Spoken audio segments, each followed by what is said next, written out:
Moja ya kosa kubwa sana ambalo utakiwa kulifanya kijana ambaye upo chuoni ni kuamini kwamba mfumo wa elimu utaweza kukupatia utajiri.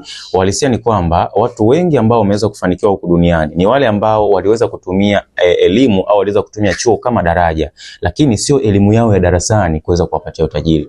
Huo ndio ukweli ambao ni mchungu sana na pengine usiweze kukubali. Lakini kama upo chuo, jua kabisa ndio sehemu pekee ya kuweza kujenga mfumo utakayokuingizia kipato kwa muda wako wa ziada, na sio kuendelea kung'ang'ana na makozwe ambayo mwisho wa siku unajua kabisa ajira hakuna, na hata ukipata hiyo ajira haitaweza kukupatia maisha ndoto zako. Ukaacha kupata muda wa ziada wa kutafuta vitu vingine nje na mfumo wa elimu ama nje na masomo yako ya kukuingizia kipato.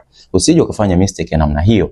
Kama uko chuo unahitaji kuweza kupata biashara nzuri ambayo sio biashara ya kuungaunga ama biashara ambayo pengine itaharibu muda wako. Nifahamu kama mwalimu wa vijana na washirikisha wanachuo wengi kuweza kupata fursa itakayoweza kubadilisha maisha yao wakiwa chuoni na kuingizia kipato kwa muda wao wa ziada. Karibu sana, namba yangu iko bio tuweze kuwasiliana.